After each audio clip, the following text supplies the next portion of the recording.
No momento em que o mundo assiste simultaneamente a dois grandes conflitos na Ucrânia e no Oriente Médio, não se pode perder o foco de algumas questões relevantes que estão ocorrendo do outro lado do planeta. O que acontece na Ásia influencia um delicado equilíbrio geopolítico e é preciso ficar atento a questões militares, econômicas, populacionais. E talvez o Japão seja um bom ponto de partida. O país vem perdendo força no cenário internacional, sofre com a queda de natalidade e assiste ao crescimento da China, militarmente, economicamente, com impactos para o mundo todo. Para falar sobre esses temas, eu conversei com Yasushi Noguchi. Desde dezembro do ano passado, ele é embaixador do Japão no Brasil. Embaixador Noguchi, muito obrigado pela sua entrevista aqui à CNN Brasil. Muito obrigado. Embaixador, eu começo falando com o senhor exatamente sobre esse cenário geopolítico que existe na Ásia neste momento. O senhor, inclusive, passou pelo Ministério da Defesa japonês. E o que nós vemos neste momento na Ásia é um desequilíbrio militar. A China investindo pesadamente em armamentos. Nós vemos que a questão com Taiwan é extremamente delicada. Muito se fala que não existe Fala-se muito numa possível ação militar chinesa em Taiwan. Então eu pergunto, qual é o papel do Japão, a responsabilidade japonesa em fazer um equilíbrio militar na Ásia? Já. Então, sim, temos uma certa preocupação sobre incremento de gastos militares da China. Segundo a cifra de 2024, 314 bilhões de dólares. Isso ocupa quase metade de todo o gasto militares da Ásia-Oceania, né? E também, outra preocupação é que o comportamento chinês na Ásia, no mar meridional da China ou no mar oriental da China, enviando costas, navio de guarda-costa chinesa a mar territorial do Japão. Então, se temos preocupações ou diferenças, problemas, mas sempre estamos abertos a diálogo, estamos dispostos a solucionar diferenças, problemas, discrepâncias, né, através de diálogo, né? Então, podemos solucionar esses problemas através de diálogo e também, enquanto a Taiwan, nossa política a Taiwan não muda, né? Nossas relações com Taiwan, enfocando relações culturais ou comerciais, e nossa posição sobre Taiwan é que, sinceramente, né, desejamos que essa diferença ou questão do estreito de Taiwan será solucionado através de diálogo, né, entre China e Taiwan. Sem dúvida nenhuma que o diálogo é importante, mas há algum tempo vem se falando num investimento maior militar a ser feito pelo Japão. Há muito tempo já se fala em mudar a Constituição pacifista japonesa e até ir mais longe, investir em armas nucleares. O que há de real nesse investimento militar do Japão, embaixador? Nossa política de defesa é muito claro, né? Temos três pilares, né? Primeiro, nossa política é aumentar nossa capacidade de defesa e também estamos aumentando gastos de defesa para o Japão, porque é o Japão, né, é o que defende o Japão, né, por si mesmo, né? Então, primeiro, sim, e muito importante, fortalecer nossa capacidade de defesa. Segundo ponto é fortalecer a aliança de segurança entre Japão e Estados Unidos. Os Estados Unidos são únicos aliados para o Japão. Então, muito importante fortalecer essa aliança. E primeiro-ministro Takaichi e presidente Trump já tive conversas duas vezes. E eles acordaram fortalecer cooperação de segurança, cooperação de defesa. E eles acordaron a desenvolvimiento conjunto de misiles o producción conjuntos de misiles entre Japão e Estados Unidos, né? Então, estamos fazendo esses esforços de fortalecer a aliança entre Japão e Estados Unidos. E terceiro ponto é fortalecer parceria com outros países vizinhos, né? Como Coreia do Sul, ou Filipinas, ou Austrália. Estamos aumentando nossa cooperação de defesa. Dessa maneira, acredito que sim, podemos assegurar nossa segurança nacional. É interessante o senhor trazer a questão do apoio dos Estados Unidos, mas eu pergunto se os Estados Unidos ainda são um aliado confiável para o Japão.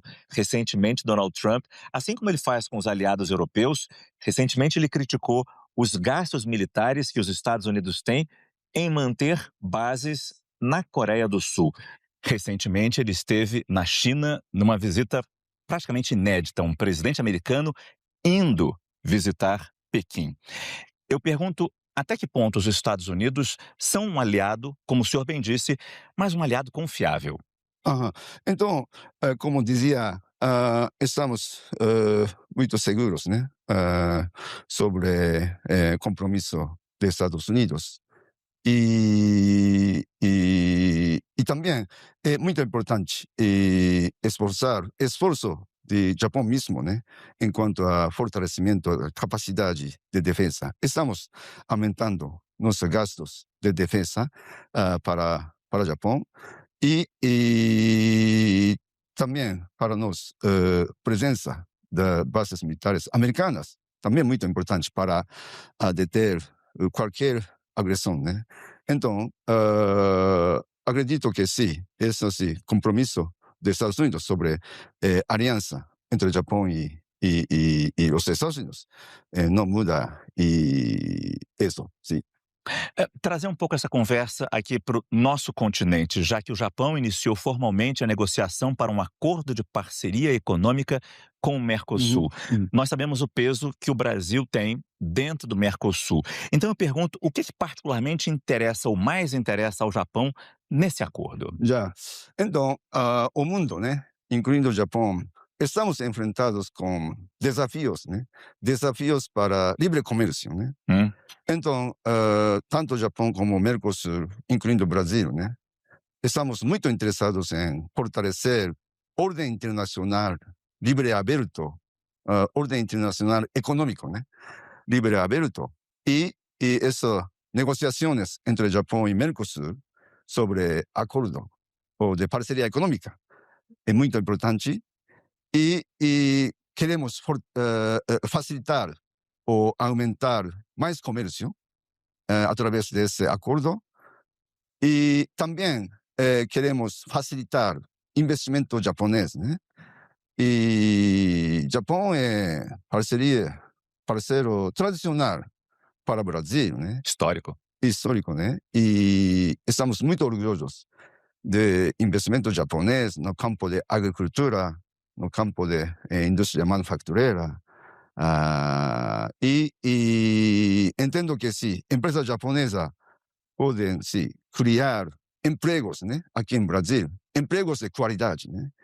Então, acredito que sim, investimentos japoneses estão bem recebidos, né, bem apreciados pelo povo brasileiro, né? Então, estou certo que esse acordo poderia aumentar, facilitar ainda mais investimento japonês, melhorando o ambiente empresarial aqui em Mercosul, aqui em Brasil. E também, agora, para o Japão, uma das prioridades para o Japão é segurança econômica. Sobretudo, estamos importando menos minerais críticos como terra rara da China. Então, para nós, o Brasil é muito atrativo, considerado como segunda potência da terra rara no mundo, depois da China. E estamos colaborando com o Brasil, empresas brasileiras, né, sobre desenvolvimento de minerais críticos, incluindo terra rara, né? Não há dúvida que o Japão precisa muito das terras raras, e é bom ouvirmos isso, já que o nosso potencial de terras raras é enorme. Inclusive, em maio, nós noticiamos como o BID, Banco Interamericano de Desenvolvimento, com recursos do Japão, iria financiar um novo projeto para mapear depósitos de minerais críticos no Brasil. Eu pergunto se esse interesse do Japão em cima das nossas terras raras é apenas em comprá-las, levá-las para o Japão, ou se de alguma forma vocês poderiam investir também no beneficiamento dessas terras raras aqui no Brasil, algo que nos interessa muito. Yeah, Não ser uma simples commodity, yeah, apenas yeah, exportar esse mineral rico, mas também beneficiá-lo para que ele valha mais e que nós obtenhamos mais recursos com essa exportação. yeah.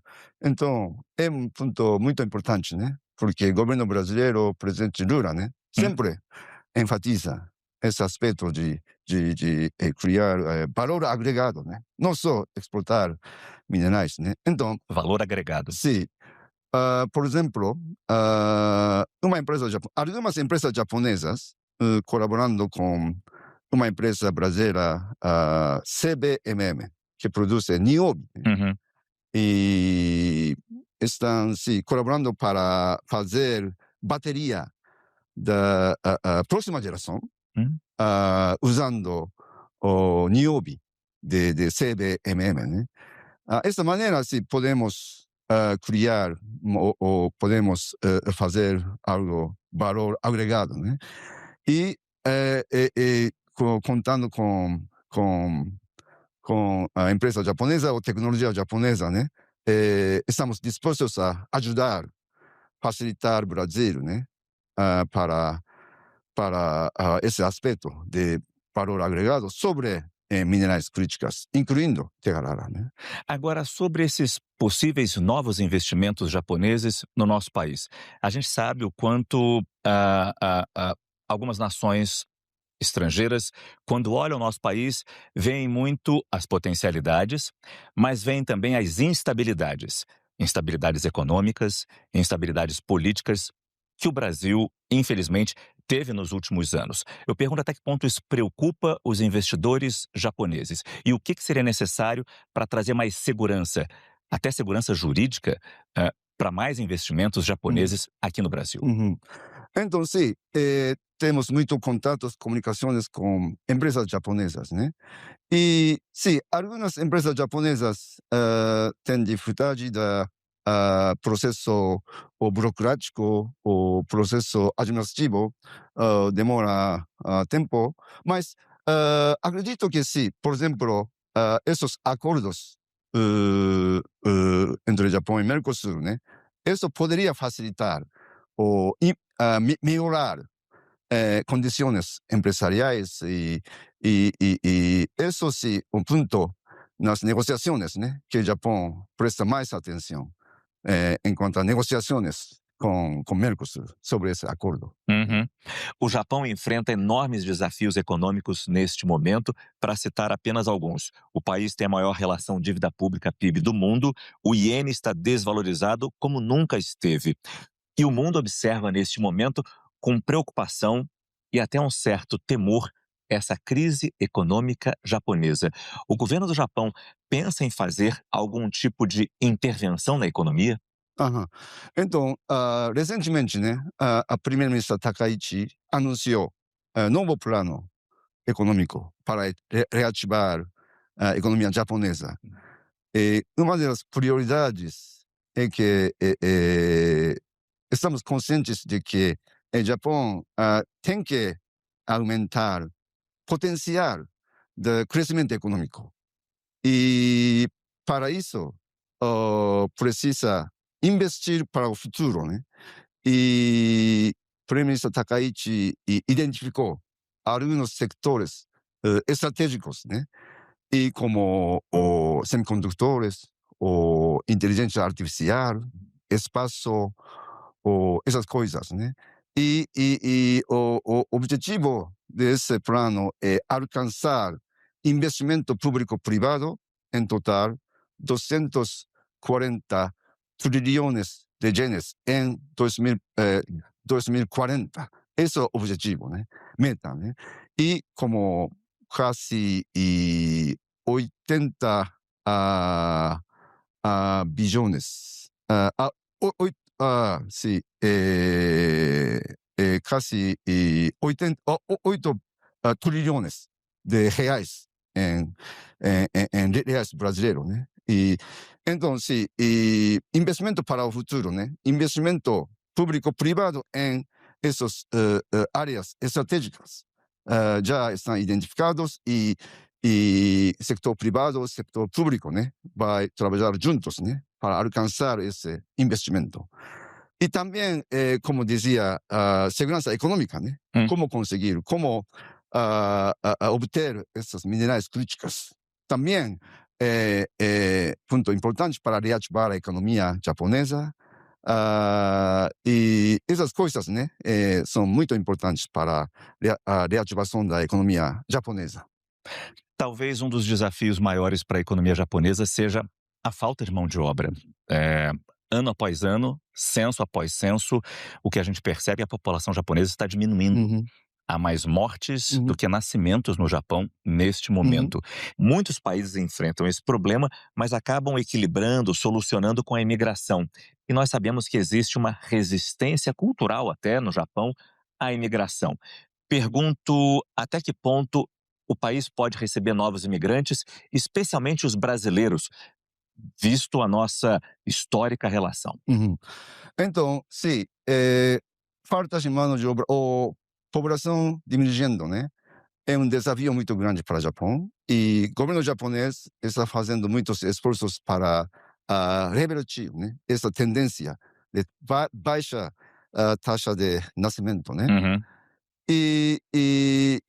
Mas também, ao mesmo tempo, agora, cada vez mais mulheres, né, no mercado laboral. Anteriormente, não muitos, mas agora, cada vez mais mulheres trabalhando estão no mercado laboral, né?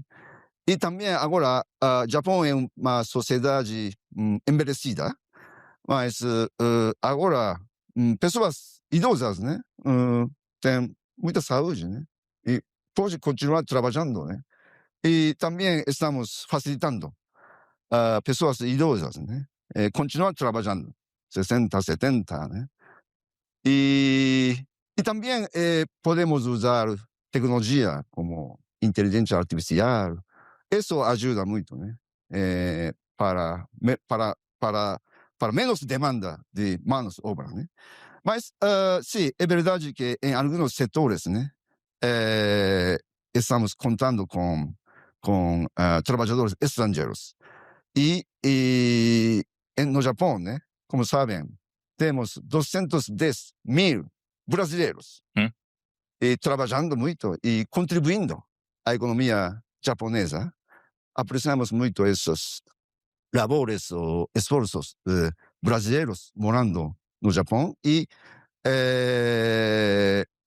a essa maneira, né, sim, estamos aumentando, na verdade, no Japão, cada vez mais trabalhadores estrangeiros, incluindo brasileiros, né? E estamos logrando uma sociedade de convivência com ordem. Isso sim, nossa política sobre estrangeiros. Mas, de alguma forma, os brasileiros podem ter mais acesso a novos vistos, a mais tempo de permanência no Japão, até mesmo para trabalhar. Isso está no radar de vocês, da Embaixada japonesa no Brasil? Então, estamos, por exemplo, enquanto para jovens brasileiros, né, estamos começando o sistema de Working Holiday. Isso facilita a brasileiros trabalhar no Japão e japoneses trabalhar aqui em Brasil. E também estamos extendendo, né, a exoneração de vistos para brasileiros, né? Isso também ajuda. E queremos que estamos muito felizes que agora mais e mais brasileiros viajam ao Japão. No ano passado, mais de 110 mil brasileiros viajaram ao Japão, 30% mais que no ano anterior, né? E queremos que se esses brasileiros, né, repitam viajar ao Japão. não só uma vez, né? Sino várias vezes, né? E sejam bem-vindos. E também, do ponto de vista de nossa política de turismo, aqui no Japão, Brasil, temos 2,7 milhões de descendentes japoneses, Nikkei brasileiros, né? E eles gostam muito do Japão, querem visitar o Japão, e eles querem visitar as províncias locais de onde sua família veio, né? Uhum. E nossa política de turismo é convidar estrangeiros, não só Tóquio, Osaka, Kyoto, sino outras províncias locais também. Então, do ponto de vista, esses Nikkei brasileiros, esperamos que esses Nikkei brasileiros, né, visitem muitas províncias locais. E é muito importante para nossa política de turismo. Esse é um ponto importante que o senhor traz, o número cada vez maior de brasileiros que vai ao Japão. Mas primeiro eu queria ter a sua impressão sobre o Brasil. Já é a sua segunda passagem aqui pelo nosso país. O embaixador, ele já foi cônsul aqui em São Paulo, cônsul geral em São Paulo. Eu pergunto, qual é a característica brasileira do nosso país, do nosso povo, que o senhor mais destaca? Japão e Brasil, graças ao povo brasileiro, ou graças à imigração japonesa, né? Somos muito amigos, né? E muitos brasileiros gostam muito do Japão. E por isso, muito amigos, né? E tradicional e os esforços, o trabalho que fizeram imigrantes japoneses, né? Estão bem apreciados pelo povo brasileiro. Então, sempre brasileiros dá bem-vindo a japoneses aqui. E também brasileiros muito alegres e muito acolhedores e muito simpáticos. E também sempre me impressiona a cultura de improvisação, né? Sem preparar detalhadamente, né? Pode fazer. No Japão é o contrário, né? Fazemos preparação muito detalhada, né? Essa diferença cultural, né? Mas fico muito feliz trabalhar novamente, por segunda vez, aqui em Brasil, e muito amigo entre Japão e Brasil, e apesar do jogo 29 de junho, entre Japão e Brasil, né? Desculpa. Sim, apesar desse jogo, né? Japão, acho que esse jogo fortaleceu ainda mais Japão, Brasil, sobretudo brasileiros apreciam que Japão, seleção japonesa está subindo seu técnico, né? Nível de futebol e graças a brasileiros, né? Porque combinamos muitos jogadores ou técnicos bons do Brasil. Por isso, estamos muito agradecidos ao Brasil, né? Para elevar nosso nível de futebol. E futebol conecta Japão e Brasil e graças a essa contribuição, japoneses agora muito apaixonados por futebol, né? O senhor falou do número de turistas brasileiros cada vez maior indo ao Japão. E não apenas turistas brasileiros, turistas do mundo inteiro estão conhecendo o Japão. E quando voltam para casa, levam as características do seu país. Eu pergunto para o senhor o que representa esse soft power japonês do ponto de vista global. Quando tanta gente vai ao país, se encanta com o Japão, o que eles levam de volta para casa? Então, sim, turismo, sim, como Marisol-san decía, né? Não só econômico, né? Sino também entendimento mútuo e como soft power. E ficamos muito felizes que o Japão, a cultura japonesa, culinária japonesa, estão bem apreciados pelos estrangeiros, incluindo os brasileiros, né? E agora, como dizia, sim, esperamos que, não só uma vez, né? Repita a viagem a Japão e também a presença de brasileiros no Japão, muito importante, porque cada dia eles divulgam culinária japonesa, ou paisagem japonesa, ou natureza japonesa, né? Por redes sociais, né? E aqui, muita repercussão, né? Acho que isso também ajuda a brasileiros ter o mais interesse visitar o Japão e esse intercâmbio através de redes sociais, né, é muito importante. O senhor acha que esses visitantes que vão ao Japão, eles voltam levando o quê do povo japonês e do conhecimento do país? Aham. Então muitos me dizem que sim, limpeza japonesa ou pública, né, e também, japoneses respeitam muito a pessoas, né, incluindo estrangeiros, e transporte público muito eficiente, né. E japoneses muito educados, muito amáveis, né. Isso sim, e como dizia, soft power, o caráter positivo do Japão, esperamos que se divulgue ainda mais no mundo, né. E, por exemplo, recentemente no jogo, o Copa do Mundo, né, torcedores japoneses, né, depois do jogo, né, limpam, né, estádio, né. Isso também cria imagem muito positiva sobre o Japão. Embaixador Yasushi Noguchi, muito obrigado pela sua entrevista. Muito obrigado, Foi um prazer. muito obrigado, muito prazer.